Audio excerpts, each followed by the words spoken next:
আসসালামু আলাইকুম, welcome back to my channel. চলে আসলাম নতুন আরও একটা ভিডিও নিয়ে। আজকের দুপুরে রান্নাবান্না নিয়েই ভিডিওটা তৈরি করেছি আর সেটাই শেয়ার করতে যাচ্ছি আপনাদের সাথে। ফ্রিজ থেকে মাংস বের করে ভিজিয়ে দিয়েছি আর ঢ্যাঁড়স বের করে ধুয়ে নিয়েছি। আজকে ঢ্যাঁড়স ভাজি করব আর মাংসের একটা রেসিপি করব। তো চিন্তা করছিলাম মাংসটা কিভাবে রান্না করব। তো চিন্তা করতে করতে ঢ্যাঁড়সটা কেটে নিলাম আর এদিকে ঘরে দেখি যে ছোলার ডাল ছিল। তো সেটা ডালটাকে বের করে একটু ভিজিয়ে নিলাম। ডালটা বের করে ভেজাতে একটু লেট হয়ে গিয়েছিল, যার কারণে আমি গরম পানি করে নিয়েছি আর গরম পানি দিয়ে ভিজিয়ে রাখবো।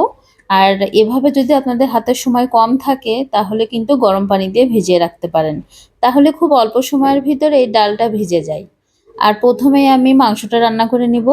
তো আমি একটা প্যান নিয়েছি আর পরিমাণ মতো তেল দিয়েছি, গরম মশলা তেজপাতা ফোড়ন দিয়েছি, সাথে 1 কাপ পরিমাণ পেঁয়াজ কুচি হালকা একটু ব্রাউন করে নিলাম।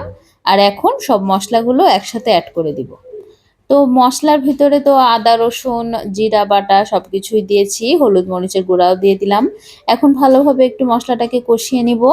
আজকে আমি ছোলার ডাল দিয়ে মাংস রান্না করছি, আপনারা চাইলে বুটের ডাল দিয়েও মাংসটা রান্না করতে পারেন। তো বুটের ডাল ছিল না, তো যার কারণে এই ডালটা দিয়েই করছি। মাঝে মাঝে এরকম ভ্যারাইটিস আইটেম করলে কিন্তু বাড়ির সবাই খুব মন ভরেই খায়। আর মাংস তো সবসময় একই রকম ভালো লাগে না, এক একদিন যদি এক এক আইটেম করে খাওয়া হয় তাহলে কিন্তু মন্দ হয় না। তো আমি এখানে ধুয়ে রাখা মাংসটা মশলার ভিতরে দিয়ে এখন একটু কষিয়ে নিব। তো কিছু সময় আমি মশলার সাথে মাখিয়ে একটু ঢাকা দিয়ে রেখে দিচ্ছিলাম। আর 10 মিনিট পর আমি আবারও ঢাকনাটা খুলে একটু নাড়াচাড়া করে দিচ্ছিলাম। ভালোভাবে মাংসটা কষিয়ে নিব আর একই সাথে কিন্তু ভেজিয়ে রাখা ডালটাও দিয়ে দিব। ওই যে গরম পানি দিয়ে ভিজিয়ে রেখেছিলাম, যার কারণে ডালটা কিন্তু অল্প সময়ের মধ্যেই ভিজে গিয়েছে। যতক্ষণ আমার সময় লেগেছে মাংসটা কষানোর, ততক্ষণে তো ডালটা ভালোভাবে ভিজে গিয়েছিল। তো এখন একই সাথে ডালটা আর মাংসটা আমি একটু কষিয়ে নিচ্ছিলাম। এখন একটু বেশি করে পানি দিব, কারণ ডাল সেদ্ধ হওয়া লাগবে, গরুর মাংস সেদ্ধ হতেও কিন্তু অনেকটা সময় লাগে। আর এই যে একটু ঢাকা দিয়ে রেখে দিয়েছিলাম কষিয়ে নেওয়ার জন্য। তো ডাল আর মাংস মশলার সাথে ভালোভাবেই কষানো হয়ে গিয়েছে। তো এই পর্যায়ে পানিটা অ্যাড করে দিব। আপনারা যদি বাসায় এভাবে কড়াইয়ে না চাইলে কিন্তু প্রেসার কুকার ব্যবহার করতে পারেন। প্রেসার কুকারে ডাল সহজেই গলে যাবে আর মাংসও ভালোভাবে সেদ্ধ হয়ে যাবে। আমার যখন হাতে সময় থাকে না, আমিও ঠিক এভাবেই প্রেসার কুকারই ব্যবহার করে থাকি। তো আজকে আমি কড়াইয়ে রান্নাটা করছি, অনেকক্ষণ ঢাকনা দিয়ে রেখে দিয়েছিলাম। প্রায় ঘন্টাখানিক রান্না করে নেওয়ার পর ডাল আর মাংসটা কিন্তু ভালোভাবে সেদ্ধ হয়ে গিয়েছে। এরই মাঝে আমার শাশুড়ি এসে বলছে যে এর ভিতরে একটু আলু দিয়ে দাও। আলু ছাড়া বাসায় কেউ খেতে চায় না। তো খাওয়ার সময় সবাই আলু খুঁজবে। তো আমি আবার মানে তখনই তাড়াতাড়ি করে কিছুটা আলু ছিলে নিলাম। 2টা বড় সাইজের আলু ছিলে কেটে এর ভিতরে দিয়ে দিলাম। ডাল আর মাংস কিন্তু 80% এর মতো সেদ্ধ হয়ে গিয়েছে। আর এখন কয়েকটা কাঁচামরিচও দিয়ে দিয়েছি। আর এই যে আর 10 থেকে 15 মিনিট আমি একটু রান্না করে নিয়েছিলাম। তো এরই মাঝে কিন্তু রান্নাটা হয়ে গিয়েছে। আলুটাও ভালোভাবে সেদ্ধ হয়ে গিয়েছে আর ডালটা এত সুন্দর গলে গিয়েছে যে একদম ডালটা আ বেশ মাখো, মাখো দেখাচ্ছে। তো এর উপরে আমি জিরা গুঁড়া দিয়েছি। তো ভাজা জিরা গুঁড়া আর গরম মসলা গুঁড়া। এই গরম মসলাটা আমি নিজেই বাসায় তৈরি করি, কারণ কেনা গরম মসলাটা আমার ভালো লাগে না।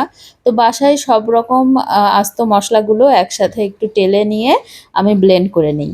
তো ঘরোয়া মসলা দিয়ে কিন্তু আমি সবসময় রান্না করে থাকি।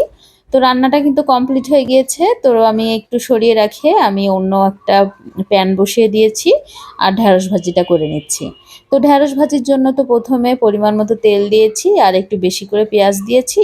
পেঁয়াজটা কুচি করে সাথে কাঁচামরিচ ফালি করে হলুদ লবণ দিয়ে একটু ভেজে নিয়েছি তেলের উপরে। তারপর কিন্তু কেটে রাখা ঢেঁড়স দিয়ে দিলাম। আর ঢেঁড়সগুলো খুবই নরম আর জালি ছিল। তো এটা রান্না কিন্তু হতে বেশি সময় লাগবে না। আমি একবারে একটু ঢাকনা দিয়ে রেখে দিব আর জালটা কমিয়ে দিব। কিছুক্ষণ অল্প জালে রেখে দিলে কিন্তু এমনিতেই নরম হয়ে যাবে ঢেঁড়সটা। এই যে দেখুন, খুব ভালোভাবে কিন্তু ঢেঁড়সটা ভাজি করা হয়ে গিয়েছে। তো আমি এখন নামিয়ে নিচ্ছিলাম। আজকের দুপুরের মতো কিন্তু রান্নাবান্না একদম কমপ্লিট হয়ে গিয়েছে। আমি শর্টকাটভাবেই রান্নাবান্নাগুলো করার চেষ্টা করি আর সেগুলো আপনাদের সাথে ছোট, ছোট ভিডিওর মাধ্যমে শেয়ার করে থাকি। তো এই যে দেখুন, ছোলার ডাল দিয়ে গরুর মাংসটা কেমন হয়েছে আপনারা কমেন্টে জানাবেন। আর এখন পর্যন্ত কষ্ট করে যারা আমার রান্নার ভিডিওটা দেখেছেন সবাইকে ধন্যবাদ জানাচ্ছি।